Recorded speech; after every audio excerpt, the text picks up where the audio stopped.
Bismillahirrahmanirrahim. Assalamualaikum warahmatullahi wabarakatuh.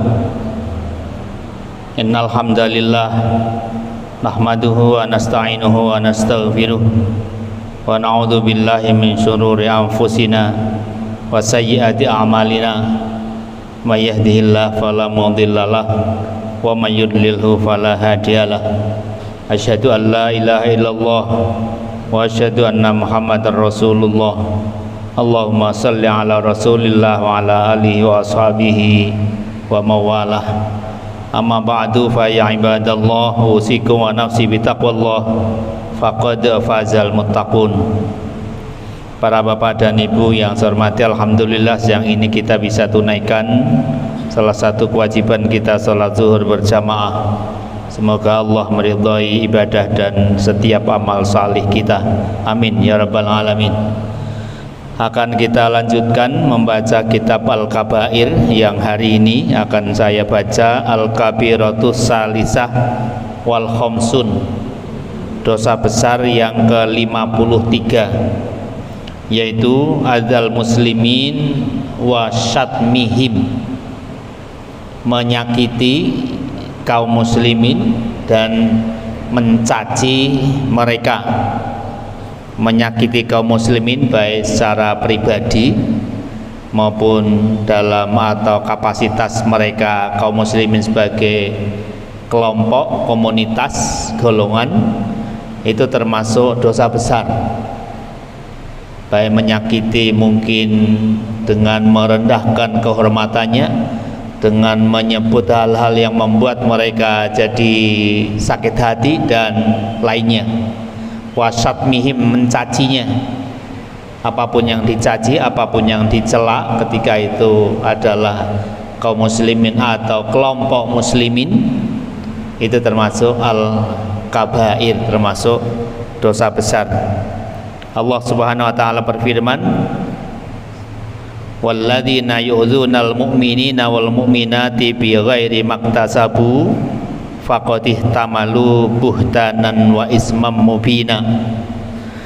Orang-orang yang menyakiti, ada yu'zuna, orang-orang yang menyakiti orang-orang beriman baik laki-laki maupun perempuan dengan hal yang tidak mereka lakukan, bighairi maktasabu, mereka tidak melakukan hal yang menjadi sebab alasan orang lain perlu menyakiti tetapi itu dilakukan, faqad ihtamalu buhtana wa ismam mubina, sungguh mereka telah melakukan hal yang kedustaan dan merupakan dosa yang nyata. Karena itu hati-hati betul kita ketika mendengar, melihat, mengetahui kelompok muslimin lain atau bahkan sesama kelompok kita itu melakukan hal yang mungkin memancing kita berkomentar. Jangan sampai komentar kita adalah komentar yang merupakan hal yang menyakitkan pribadi per pribadi, atau mungkin menyakitkan kelompok itu sebagai satu kelompok ya. Karena ya mereka adalah bagian dari kita. Innamal mu'minuna ikhwah, sesama orang beriman itu bersaudara. Al muslimu lil muslimi kal bunyan, antara satu muslim dengan yang lain itu seperti satu bangunan, atau riwayat yang lain kal jasadil wahid, bagi jasad yang satu. Kalau satu sakit yang lain ikut merasakan sakit. Jangan begitu mudah lidah kita, mulut kita, komentar kita, bahkan mungkin WA kita itu komentar-komentar yang menyakitkan sesama muslim. Begitu juga di ayat yang lain Allah berfirman, saya kira ini ayat yang sangat terkenal di surat Az-Zariyat, ya ayyuhal surat Al-Hujurat, maaf, ya ayyuhalladzina amanu la yaskhar qaumun min qaumin asa ayyakunu khairum minhum wala nisa'um min nisa'in asa ayyakunna khairum minhun. Wahai orang-orang beriman, janganlah antara satu orang laki-laki dengan orang lainnya, sesama laki-laki, saling mengejek, saling merendahkan, Begitu juga antara kaum muslimin perempuan dengan perempuan lainnya, tidak usahlah saling yaskhor, mengejek, merendahkan. Bisa jadi yang direndahkan itu lebih baik daripada yang merendahkan. Bisa jadi yang merendahkan itu justru lebih rendah daripada yang direndahkan. Betapa Allah memberikan satu tausiah, pesan, wasiat begitu luar biasa. Orang nampaknya mungkin hina menurut pandangan kita, tetapi itu justru mulia menurut Allah Subhanahu wa taala. Orang secara lahiriah mungkin dikiranya rendah derajatnya, tetapi menurut Allah justru dialah orang yang mulia menurut Allah Subhanahu wa taala. Disitulah juga makna bahwa inna akramakum indallahi atqakum. Melihat orang jangan dilihat tampilannya, lahiriahnya, zahirnya, tetapi lihatlah ketakwaannya. Ketakwaan itu ada di hati. Ketakwaan itu bukan hal yang hanya zahir saja. Ketakwaan itu banyak hal yang mungkin kita tidak tahu, Allah yang hanya tahu. Yang jelas kita tidak ada untungnya ketika kita melecehkan yang lain, menghina yang lain, apapun alasannya. Sepanjang itu memang sesama kaum muslimin, hati-hati betul, kita jangan yaskhor, saling mengejek, saling mencaci, saling merendahkan. Di ayat yang lain juga ada firman Allah, wala tajassasu wala yaghtab ba'dukum ba'dha. Kita dilarang untuk mencari-cari kejelekan yang lain. Biasanya orang yang suka mencari kejelekan orang yang lain itu karena dia tidak rajin mencari kesalahan diri sendiri.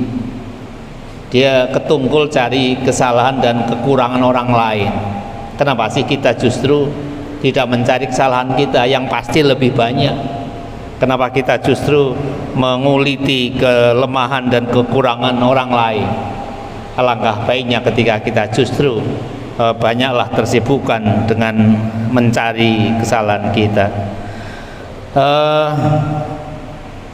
Ada sebuah hadis yang saya kira penting dan harus kita renungkan. Rasulullah sallallahu alaihi wasallam bersabda, "Inna min syarrin nas manzilatan indallah yaumal qiyamah." Sesungguhnya orang yang paling jelek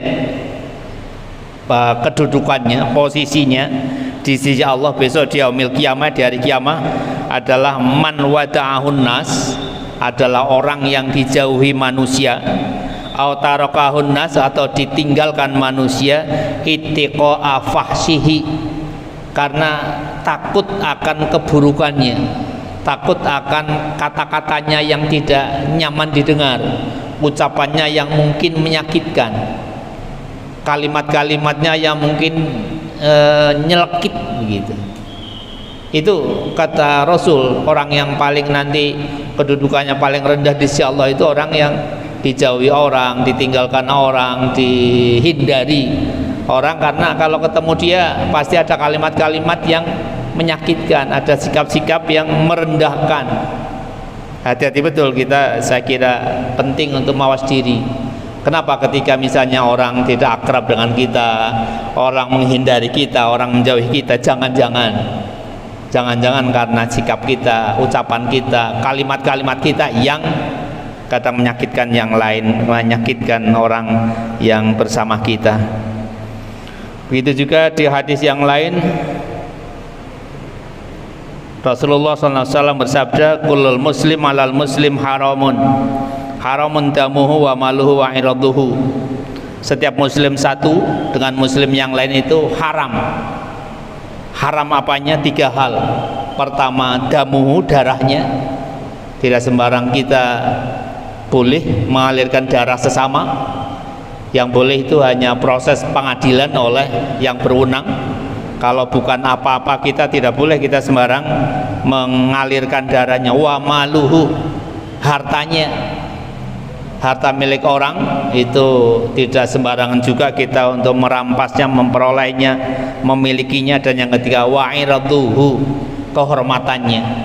Kehormatan adalah sesuatu yang harus dijaga, harus kita hati-hati, jangan sampai kita merusak kehormatan orang lain. Dan masih banyak yang lain, saya kira hadis-hadis Rasul, ayat-ayat Al-Quran yang betapa sesama muslim kita harus menjaga betul sikap kita, ucapan kita.